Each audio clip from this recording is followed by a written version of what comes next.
Hi class, this is Professor Bankard. I'm going to talk about your responses to the questions related to critical thinking. So this is week 1 and you've responded to 5 questions on your posts. I've given you individual feedback. You can find that on the grade book. You can also see your grade and feel free to ask me questions or anything like that. This video is just to help clarify, give some answers to these questions that might help show you what I was looking for, some of the depth I was looking for, things like that. The first question says, critical thinking is not interested in your conclusion as much as critical thinking is interested in how you got to your conclusion, right? How did you get to your answer? What this means is that you can have a true belief accidentally. You might have no good reason for believing it, right? I might say, what's Sarah's birthday? Fling a dart at a dartboard, it hits 15. January 15th. What? That is her birthday? Wow, true belief. But I got there through luck, through chance, through happenstance. What critical thinking wants is not necessarily true conclusions like you got the right birthday. Critical thinking is interested in how did you figure out that it was her birthday? How did you come to that conclusion? So what they want is reliable methods. What methods do we use to come to our conclusions?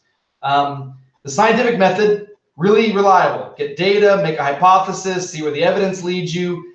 It doesn't always get you to the right answer, but it's a much more reliable method than throwing a dart at a dartboard, right?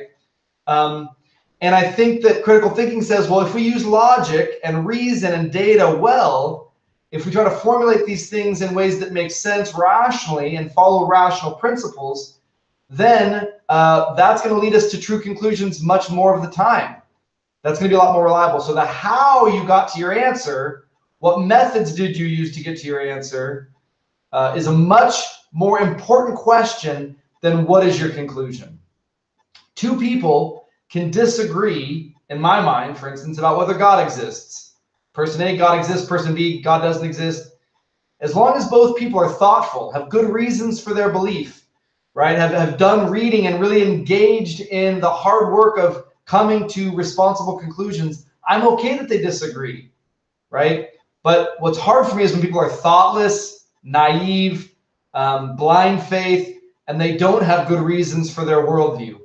So the how you come to your beliefs is so important, right? We want to use reliable methods. Question 2, how does critical thinking help us pursue the truth? In my video for week 1, I said, good arguments lead us towards the truth. Good methods lead us towards the truth. Bad arguments, bad reasons, bad evidence lead us away from the truth. Critical reasoning is trying to teach us how to make arguments. So critical reasoning is the art of making arguments, supporting conclusions, finding evidence, using logic to draw solid, not certain, but solid conclusions. If we do that over and over again in our lives, we will make mistakes, but we will make a lot fewer mistakes than if we try and follow bad reasoning, bad arguments, bad methods. So good arguments lead us towards the truth, and critical thinking helps us make good arguments, more reliable arguments. Number 3, how does critical thinking help us avoid relativism? Extreme relativism says all viewpoints are equally valid. Truth is whatever I want it to be. So whatever I believe is true because I believe it, and whatever you say is true because you believe it, and all viewpoints are equally valid. Critical thinking says, no, that's not true. Some viewpoints have more support, more evidence, stronger reasons supporting them. They're closer to the truth. We might not have the one right answer, but we can certainly say some answers are better than others. Some worldviews are better than others. Some ways of reading scripture are better than others. How do we know? Well, how coherent, consistent, how much evidence, how much reason do we use? So we want to avoid this idea that says, well, believe whatever you want. That's true for you. This is true for me. Well, not necessarily. Because again, what reasons do you have for your worldview? Is there any evidence to support the beliefs that you hold? If there are, then that's stronger than ones that don't have that, which means not all viewpoints are equal. Some are better than others, which means extreme relativism is wrong. So we're trying to carve out this middle ground between certainty, which we have very little of, and extreme relativism, which gets us nowhere, into this middle place that says some answers are better than others, and we're going to do the hard work to pursue those good answers. But we're not after what your truth is or what my truth is. We're after what is the truth. What is true, capital T? And hopefully good arguments and good reason will lead us in that direction. Number 4, why is having an open mind important for developing beliefs? If you don't have an open mind, then the only beliefs you have are the ones you inherited from your parents and your culture and your church, your upbringing. Open-mindedness is, I inherited these beliefs, but I'm not sure I think they're right anymore. Are they true? Are they real? I don't know. Let me think for myself with an open mind to come to good answers, good reasons, the how of beliefs, so that now these are mine and I know why I believe them. So an open mind makes it so that I'm making my beliefs and my worldview my own and not something I just inherited for someone else.